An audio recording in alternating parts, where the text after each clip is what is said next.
जय मोरल साथियों। मोरल परिवार के सभी सदस्यों को अरुण मेहता का फिर हार्दिक अभिनंदन। मोरल ग्रुप के हेल्थ केयर और प्रोडक्ट्स की श्रृंखला में आज जिस प्रोडक्ट की चर्चा हम करने जा रहे हैं वो प्रोडक्ट महिलाओं के लिए।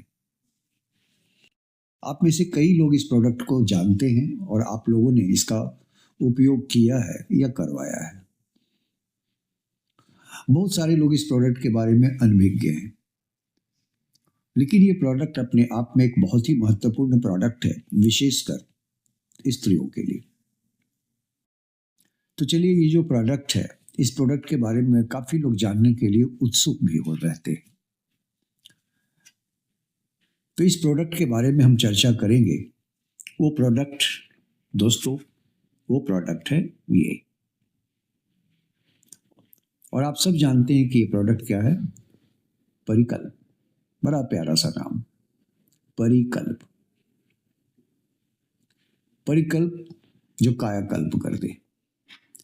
तो ये परिकल्प बड़ा प्यारा सा खूबसूरत सा नाम है, जो कि विशेषकर महिलाओं के लिए है और हर उम्र की महिलाओं के लिए। ये परिकल्प को समझने के पहले हम थोड़ा सा चर्चा कर लें हार्मोन्स के बारे में, क्योंकि हम सब जानते हैं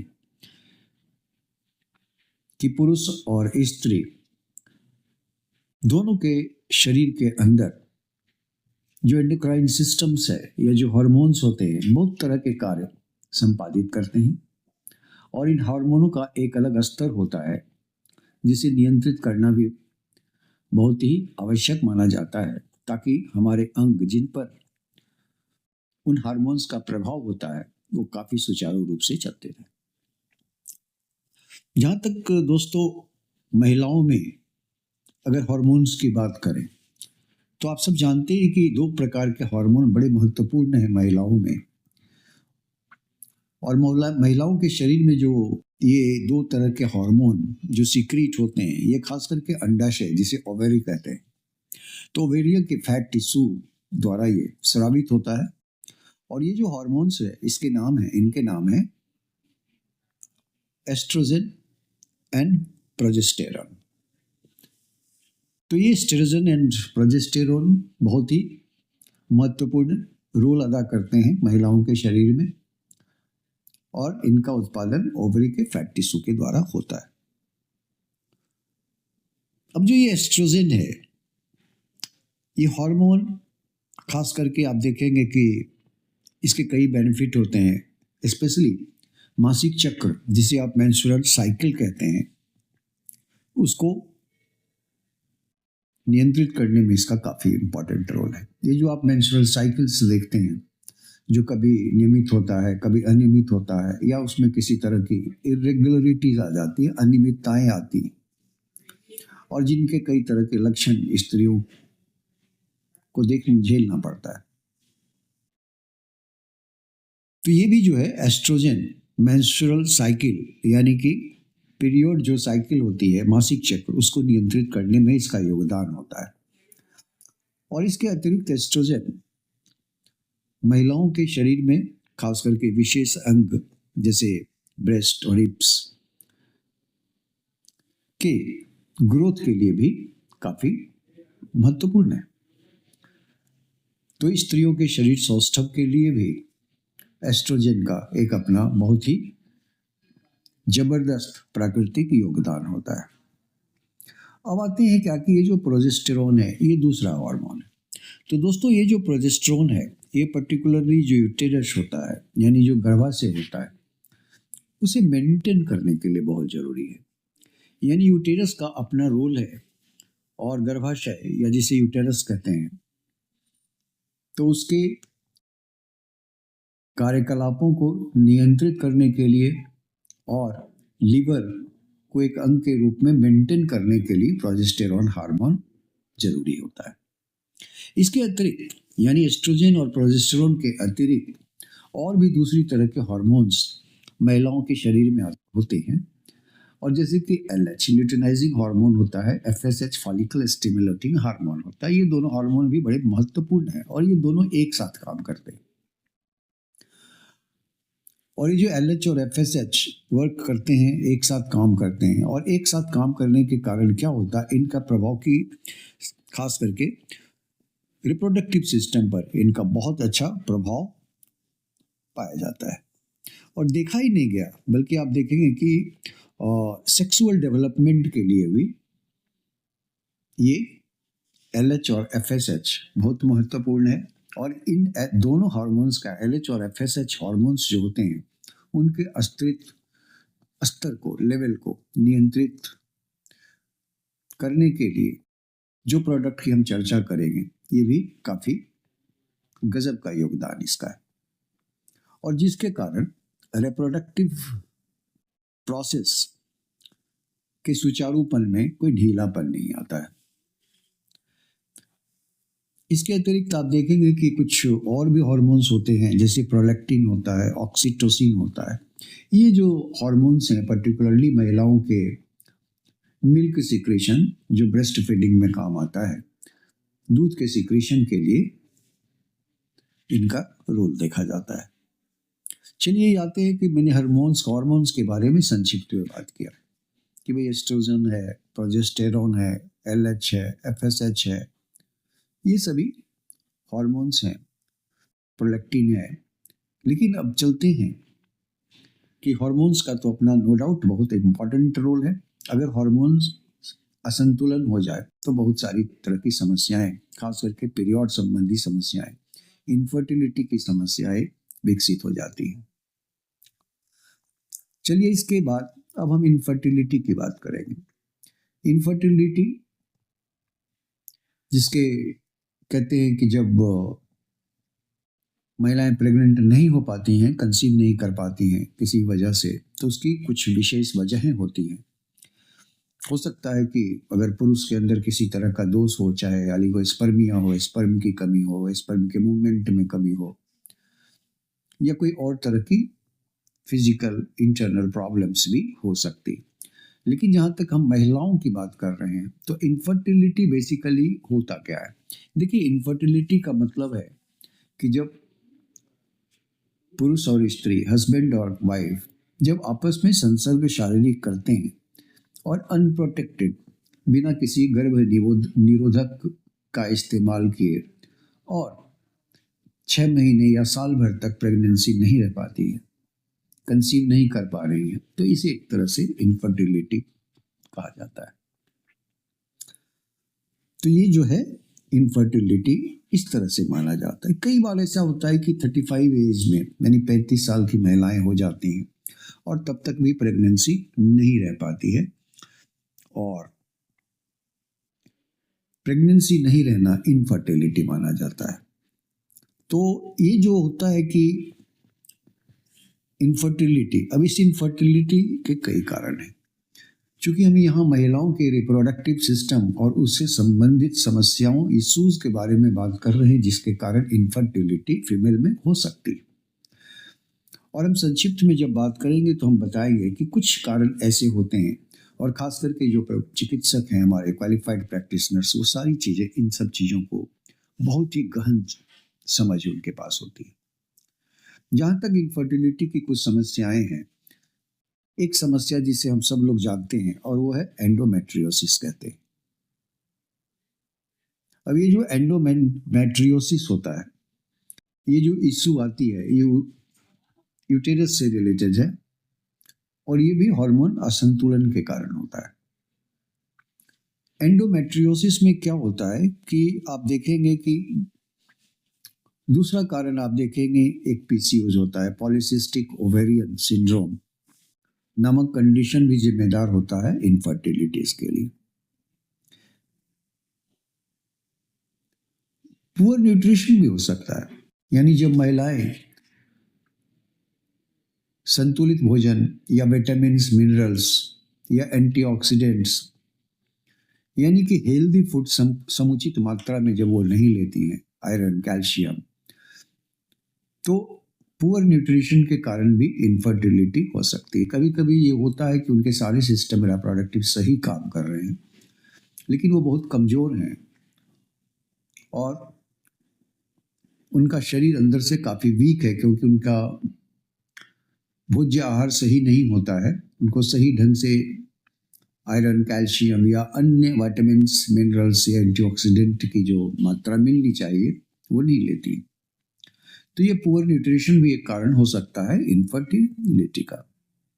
इसके अलावा ये भी होता है कि यूटेराइन फाइब्रॉइड डेवलप करते हैं, और फाइब्रॉइड डेवलप करने के साथ साथ ओवुलेशन में भी डिसऑर्डर की समस्या हो सकती है। तो फाइब्रॉइड भी एक समस्या होती है, और ओवुलेशन यानी अंडे के निर्माण की जो प्रक्रिया होती है या रिलीज होने की जो प्रक्रिया होती है, उसमें भी किसी तरह की गड़बड़ी आने के कारण इनफर्टिलिटी की समस्या आती है।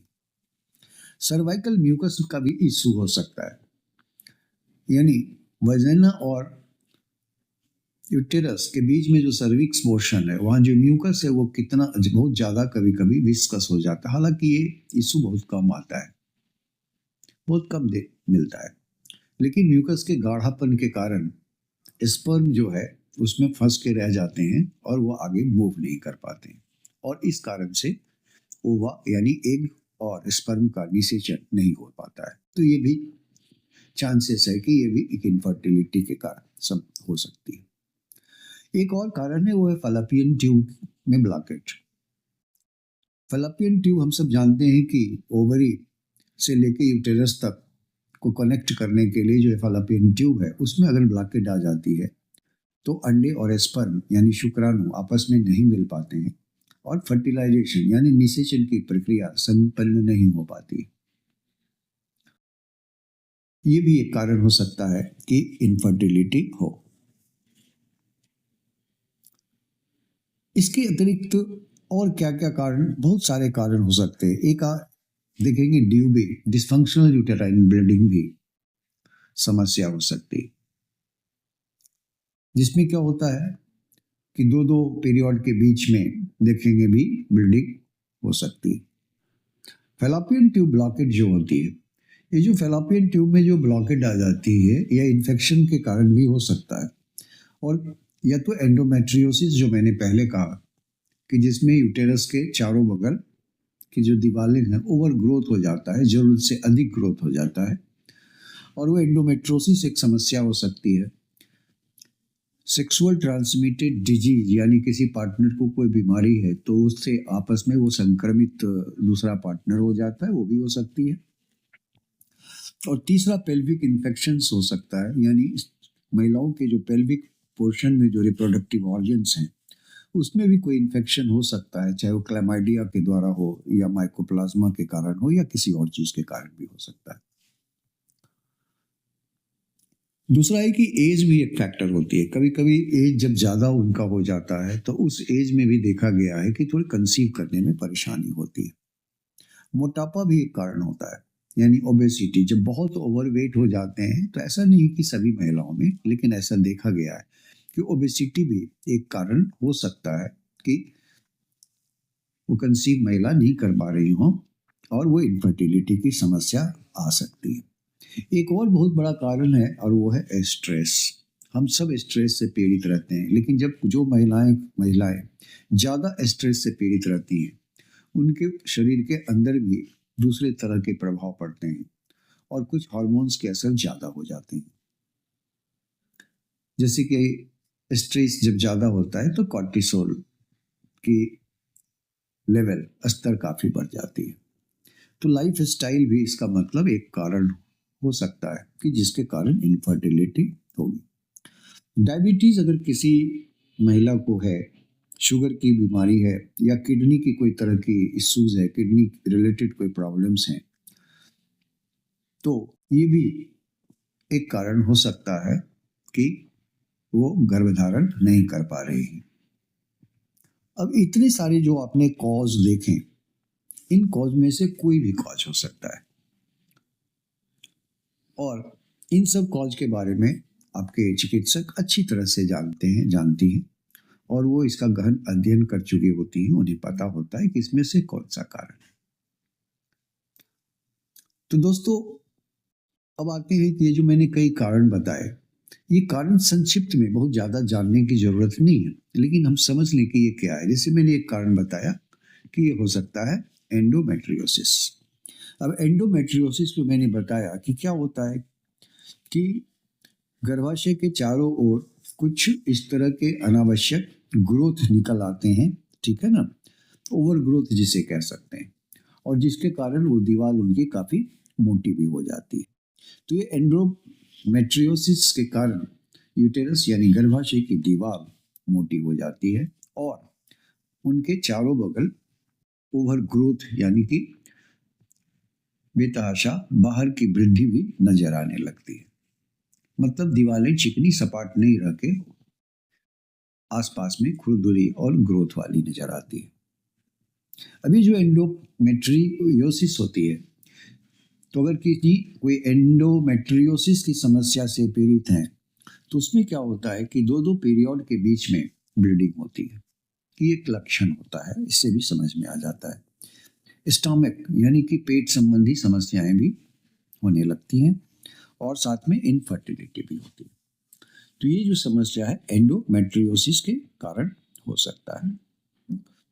फेलोपियन ट्यूब ब्लॉकेट के बारे में मैंने जैसा कहा था कि देखिए फेलोपियन ट्यूब जो ब्लॉकेट है, या तो उसमें कोई बैक्टीरियल इन्फेक्शंस हो सकते, या हो सकता है कि महिला को हिस्ट्री हो पेल्विक इन्फेक्शंस का, जो उनके पेल्विक ऑर्गन्स हैं उसमें पहले इन्फेक्शन लगातार होता रहा हो या पास्ट में भी हुआ हो, तो भी डॉक्टर चेक करते हैं कि हिस्ट्री ऑफ पेल्विक इन्फेक्शंस तो नहीं है। सेक्सुअल ट्रांसमिटेड डिजीज भी एक कारण हो सकता है, उसकी भी हिस्ट्री ली जा सकती है। और साथ में ये एंडोमेट्रियोसिस के मेन सिम्टम्स होते हैं जिसके द्वारा समझने में आसानी हो जाती है कि ये एंडोमेट्रियोसिस है। तीसरा है क्या कि इसमें जैसे इरेगुलर जो पीरियड मैंने कहा, तो ये भी एक कारण है कि इरेगुलर पीरियड तो ये सारे सिम्टम होते हैं, लेकिन एक और कारण होता है जो कि यूटेरस यानी गर्भाशय का जो आकार होता है, शेप, वो नॉर्मल नहीं रह के थोड़ा अलग अलग तरह का चेंज होने लगता है। तो ये भी एक कह सकते हैं कि इरेगुलर यूटेराइन शेप हो जाता है। ये भी आकार बदलने के कारण भी प्रेगनेंसी नहीं रह पाती है। देखिए फिर जो है सो पीसीओज एक समस्या है, जैसा मैंने बताया। तो पीसीओज में क्या होता है कि ओवरी यानी अंडाशय काफ़ी थोड़ी उसकी साइज बड़ी हो जाती है और उसके अंदर कई सिस्ट डेवलप कर जाते हैं और उसी को पॉलीसिस्टिक ओवेरियन सिंड्रोम कहते हैं, जिसके कारण भी इनफर्टिलिटी की समस्या आती है। अब ऐसे केस जब होते हैं तो आप देखेंगे कि खास करके पीसीओज वगैरह के केस में कि हेयर ग्रोथ होने लगता है। कभी कभी उनके महिला के किसी अनवांटेड जगह जहाँ नहीं हेयर होना चाहिए वहाँ पे भी हेयर ग्रोथ हो सकती है, जैसे मुशेक वगैरह कभी कभी आ जाती है, ठीक है। और जहाँ तक पीरियड की बात है तो वो तो इरेगुलर होगा ही होगा। अनियमित पीरियड यानी कि सही समय पे पीरियड का नहीं होना, कभी कम कभी ज़्यादा दिनों तक होते रहना, ये भी एक इसके लक्षण है। स्वेलिंग हो सकती है यानी सूजन भी होती है। दूसरी चीज़ की जो पेट का पोर्शन है वो थोड़ा फूला हुआ स्वेलिंग टाइप का लगता है कि जैसे कि पेट काफ़ी फूल गया हो, ये भी एक सिम्टम हो जाता है। एक्सेस ब्लीडिंग हो सकती है जिसे मेनोरेजिया के नाम से जानते हैं।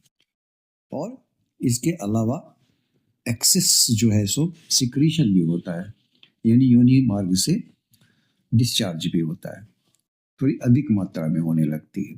तो ये सब जो सिम्टम है ये पीसीओज में होते हैं, पॉलीसिस्टिक ओवेरियन सिंड्रोम में। और ओबेसिटी भी हो सकती है, यानी पीसीओज वाले कंडीशन में महिलाएं वेट भी गेन कर सकती हैं। इस तरह की कई चेंजेस उनके शरीर में आती है अगर पीसीओज की समस्या है। और अब आते हैं कि पेल्विक इन्फेक्शंस, जैसे मैंने कहा कि ये भी एक कारण होता है। तो पेल्विस में जो मेन पार्ट आता है, एक तो गर्भाशय आता है यूटेरस, दूसरा वजाइना योनि, और तीसरा जो आता है वो है फैलोपियन ट्यूब। ये 3 मेन पार्ट हैं पेल्विक के, और इसमें किसी तरह की जब इन्फेक्शंस होती है या कि कोई हिस्ट्री इस तरह का हो तो भी एक कारण हो जाता है किस चीज़ के लिए, इनफर्टिलिटी के लिए। और जैसा कि आप जानते हैं कि और किसी माइक्रो ऑर्गेनिज्म के कारण अगर पेल्विक इन्फेक्शन है तो माइकोप्लाज्मा या क्लैमाइडिया भी हो सकता है। उसके अलावा एक और कारण होता है, वो है फाइब्रॉइड। फाइब्रॉइड क्या होता है कि फाइब्रॉइड नॉन कैंसरस होता है, मतलब वो कैंसर नहीं होता है, लेकिन नॉन कैंसरस ओवर ग्रोथ होता है यूटेरस में। तो ये फाइब्रॉइड उसको कहते हैं कि उसमें ग्रोथ लाइक स्ट्रक्चर होता है, ठीक है, लेकिन ये नॉन कैंसरस होता है और इसी को हम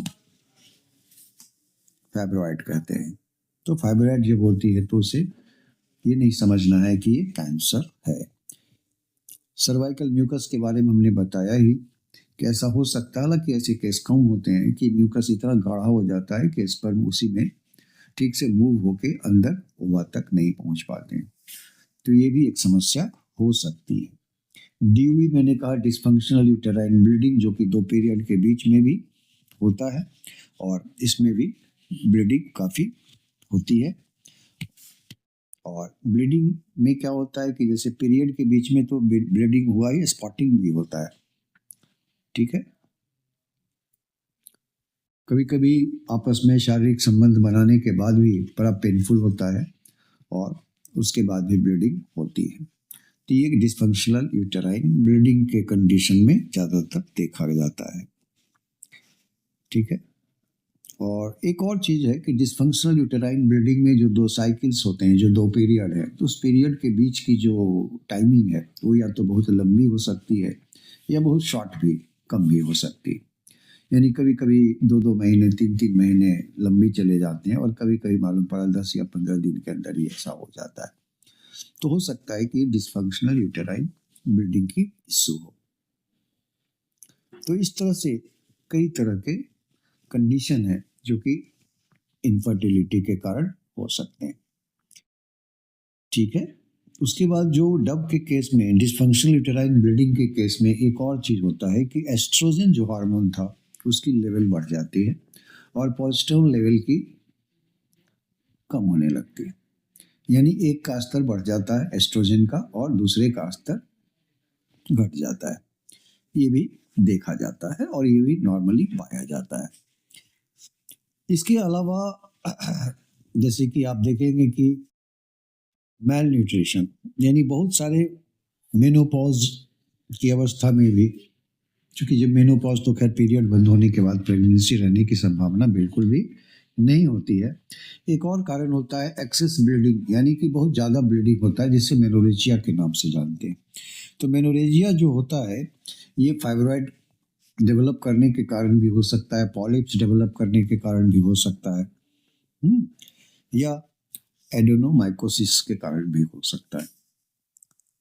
तो इस तरह से कई कारण हैं और एक जो मैंने कारण बताया वो है मेल न्यूट्रिशन, की महिलाएं जब कुपोषण का शिकार होती हैं। देखिए प्रेगनेंसी के लिए कुछ विटामिन बहुत जरूरी होते हैं, जिसमें विटामिन जो हैं आप देखेंगे कि विटामिन बी तो बहुत ही जरूरी है, तो विटामिन डी चाहिए, कोएंजाइम क्यूटेन लेना आवश्यक होता है, फॉलिक एसिड फूड या फ्रूट्स के द्वारा या विटामिन मिनरल के रूप में उन्हें लेना चाहिए। और जिस प्रोडक्ट की बात हम कर रहे हैं परिकल्प की, तो परिकल्प में जो भी ये सारे चीजें हैं विटामिन ये सब प्लांट सोर्स से लिए उसमें अवेलेबल है। तो देखिए प्रेगनेंसी के लिए विटामिन डी की जरूरत है, कोएंजाइम क्यूटेन की जरूरत है, फॉलिक एसिड का सेवन चाहिए, आयरन की चाहिए, कैल्शियम की चाहिए, ठीक है ना। ओमेगा 3 लेना चाहिए, ओमेगा 3 के अतिरिक्त विटामिन सी हो गया, सेलेनियम हो गया, जिंक हो गया, विटामिन B6 है, विटामिन B12 है। ये सारी चीज़ें बड़ी ज़रूरी होती हैं। इनोसिटॉल ले सकती हैं क्योंकि इनोसिटॉल एंजाइटी वगैरह को कम करता है। विटामिन ई काफ़ी इम्पोर्टेंट है, एंटीऑक्सीडेंट का भी काम करता है। कैल्शियम हो गया, मैग्नीशियम हो गया, जिंक हो गया, मैंगनीज हो गई, ठीक है ना। तो ये सारी चीज़ें उनको चाहिए। अब आते हैं कि इतनी सारी चीज़ें तो हमने समझा कि भाई हार्मोन्स, संक्षिप्त रूप से हार्मोन्स के बारे में, क्या कारण हो सकता है इनफर्टिलिटी का उसके बारे में, और संक्षिप्त में उन सब चीज़ों को समझने की कोशिश की। अब आते हैं कि अपना जो परिकल्प है, इस परिकल्प में 13 तरह के नेचुरल ऑर्गेनिक इंग्रेडिएंट्स हैं, जिसे आप बड़ी ही चमत्कारिक जड़ी बूटी के नाम से जानते हैं। और ये जो 13 प्रकार की जड़ी बूटियां हैं, ये बहुत ही कामयाब जड़ी बूटियां हैं, जिनका असर देखा गया है और सालों वर्षों और ज़माने से इसका असर देखा गया, और अब तो बहुत सारी साइंटिफिक स्टडी भी इन सब चीज़ पे होने लगी है। ये परिकल्प का सिरप आपने अभी देखा कि 200 ml का बॉटल आता है ये, और इसमें 13 तरह के चमत्कारिक यानी काफ़ी प्रभावशाली नेचुरल या प्राकृतिक इंग्रेडिएंट्स, जिनके एक्सट्रैक्ट या सार या काढ़ा दिए गए हैं। कुछ का नाम बताना ज़रूरी है कि आपके इस परिकल्प में अशोका जो है, अशोका की मात्रा और दूसरे प्रोडक्ट जो मार्केट में अवेलेबल हैं उससे काफ़ी अधिक है, यानी 1000 मिलीग्राम दिया गया है each 10 ml में। इसके अतिरिक्त लोधरा भी करीब 500 मिलीग्राम दिया गया है, तो काफ़ी अच्छी मात्रा में दी गई है और सेफ भी माना गया है। उसके बाद अश्वगंधा भी, इसमें शतावर भी दिया गया है, बाला दिया गया है, नागकेशर दिया गया है, नागरमोथा दिया गया है। तो इस तरह के देखेंगे शिवलिंगी दी गई है, कई तरह के बड़ी महत्वपूर्ण अवयव जिनका कि स्टडी भी किया गया है और इनके काफ़ी सारे अच्छे रिजल्ट मिले हैं इनफर्टिलिटी में भी, और साथ में विमेन के, स्त्रियों के प्रजनन तंत्र को स्ट्रॉन्ग रखने के लिए, और साथ में उनकी शारीरिक बनावट और उनके स्किन, हेयर, इन सब में भी निखार लाने के लिए। अब इस तरह के इतने तरह के इसमें जो इंग्रेडिएंट्स 13 दिए गए हैं, जिसमें मैंने कुछ का नाम आपने लिया, तो इन सब का अलग अलग प्रभाव भी है। और जो आपने अभी देखा कि जिस कारण से इनफर्टिलिटी होती है, इस तरह के इश्यू में भी परिकल्प काफ़ी अच्छा हेल्प कर सकती है। बहुत सारे चिकित्सक भी इसका प्रयोग अपने रोगियों के साथ करते हैं और किया भी है, और उन्हें भी अच्छा रिजल्ट मिला है। सबसे पहली चीज़ तो है कि इसके जितने भी अवयव हैं, ये सब हार्मोनल बैलेंस यानी हार्मोन्स के संतुलन के लिए काफ़ी उपयोगी हैं। हार्मोन संतुलन में यानी हार्मोनल बैलेंस को ये काफ़ी मेंटेन करने में उपयोगी है। जहाँ तक LH ल्यूटिनाइजिंग हार्मोन और FSH हार्मोन की बात है, उसके स्तर को भी नियंत्रित यानी रेगुलेट करने के लिए काफ़ी इम्पॉर्टेंट है।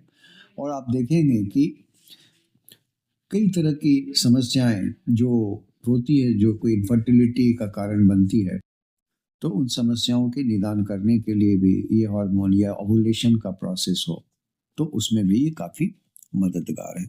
दूसरी चीज़ आप देखेंगे कि PCOS जो मैंने कहा कि पॉलीसिस्टिक ओवेरियन सिंड्रोम के जो मैंने लक्षण बताए, जैसे हेयर ग्रोथ हो जाना, एक्सेसिव ब्लीडिंग हो जाना, पीरियड के बीच में ये होना, ये सारी समस्याओं के निदान के लिए भी इसमें कुछ इंग्रेडिएंट्स ऐसे दिए गए हैं जो PCOS के लक्षण को काफ़ी दूर करने में सक्षम है।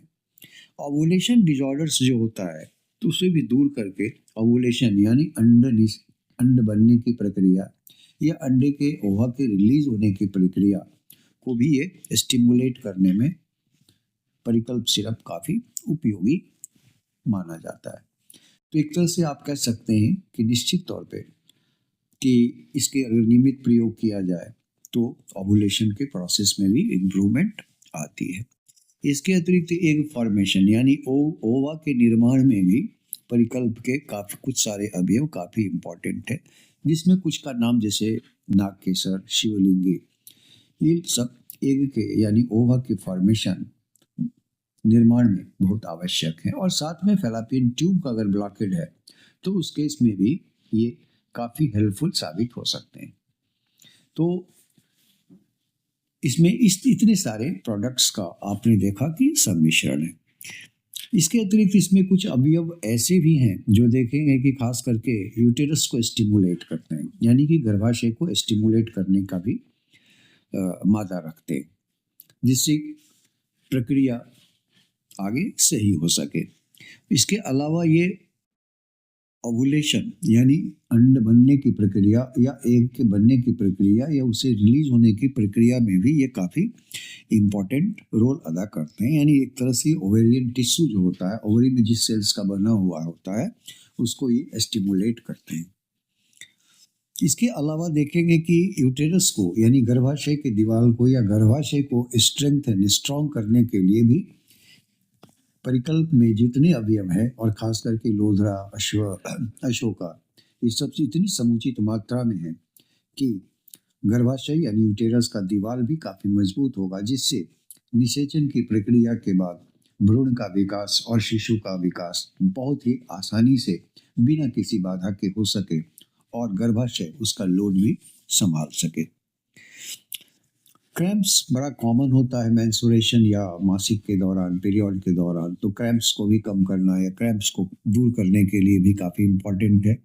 साथ में किसी तरह का एस्पाज्म हो रहा है यूटेरस के, तो उससे भी रिलीफ देने के लिए परिकल्प में जितनी भी चीज़ें हैं ये काफ़ी लाभप्रद मानी जाती हैं।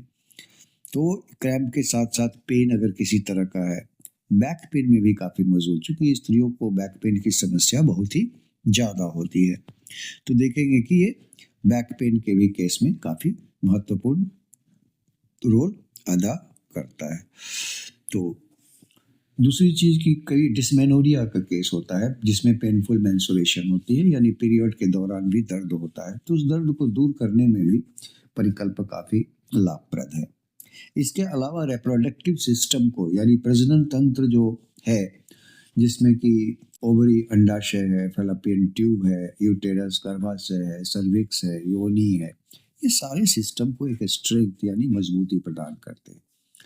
और मजबूती ही नहीं प्रदान करते हैं, बल्कि आप देखेंगे कि जैसे हीमोग्लोबिन की मात्रा को भी बढ़ाने में काफ़ी हेल्प करता है। इसके अतिरिक्त इसके अंदर कुछ अवयव ऐसे भी हैं जो कि शरीर में जो हमारे सेल्स हैं और जिसमें जो मेलानिन पिगमेंट होता है जिसके कारण सांवलापन आता है, तो उसकी भी मात्रा को थोड़ा हल्का करते हैं, जिससे फेयरनेस यानी स्किन का कलर थोड़ा फेयर भी होता है।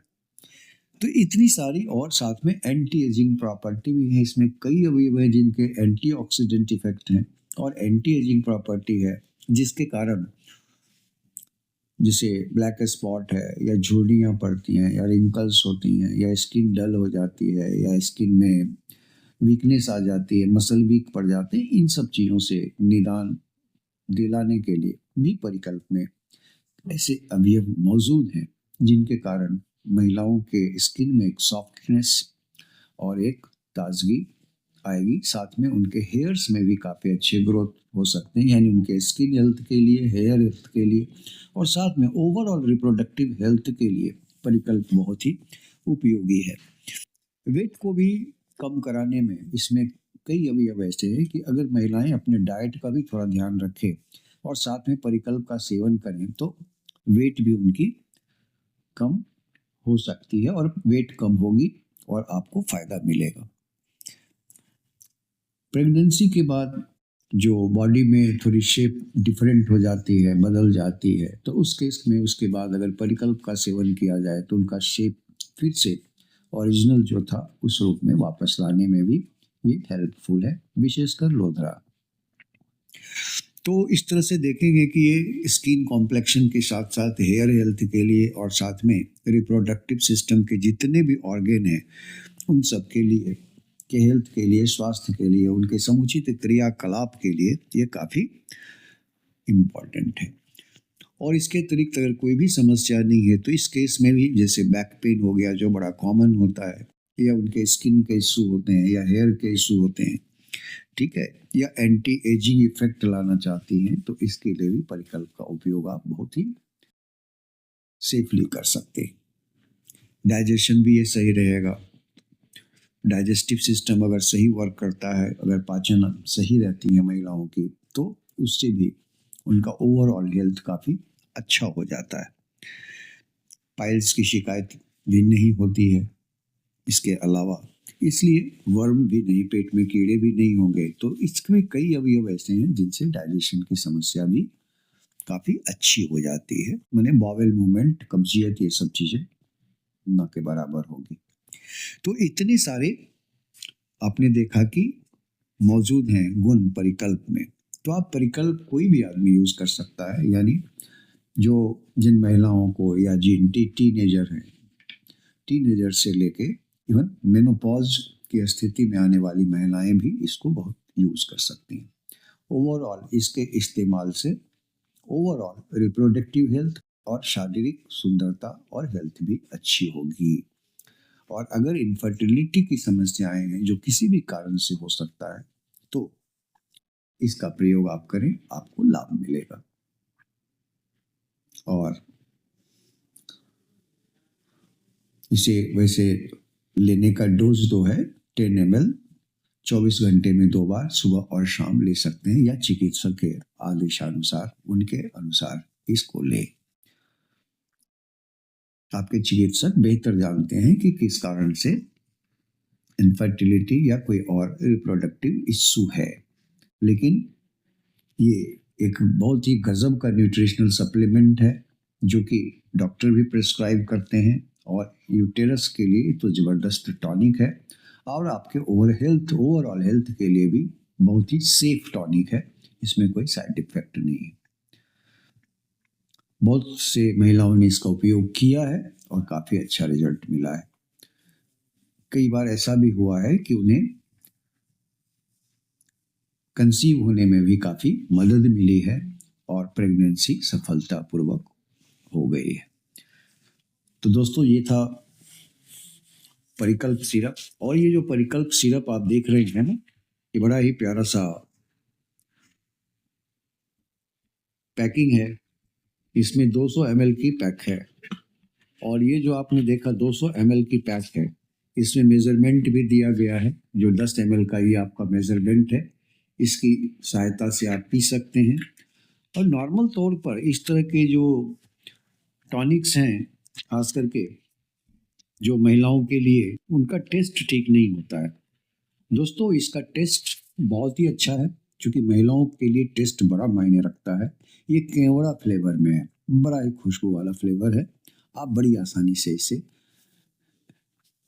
अपने किसी भी परिचित महिलाएं या घर में आप दे सकते हैं। और आप सबसे अनुरोध है, और महिलाओं से भी मैं अनुरोध करता हूं कि आप इसका सेवन करें। बहुत ही कमाल का लाभ देगा और एक बड़ा खुशनुमा असर डालेगा शरीर के ऊपर। और अगर कोई गायनिकोलॉजिकल यानी उस तरह की समस्याएं हैं, तो उस केस में भी ये हेल्प करेगा, जिसमें हम लोगों ने बातचीत की। आप चाहें तो डॉक्टर से भी पूछ के भी इसको ले सकते हैं, और ऐसे भी ले सकते हैं। ठीक है, इसके बाद थैंक यू वेरी मच, धन्यवाद।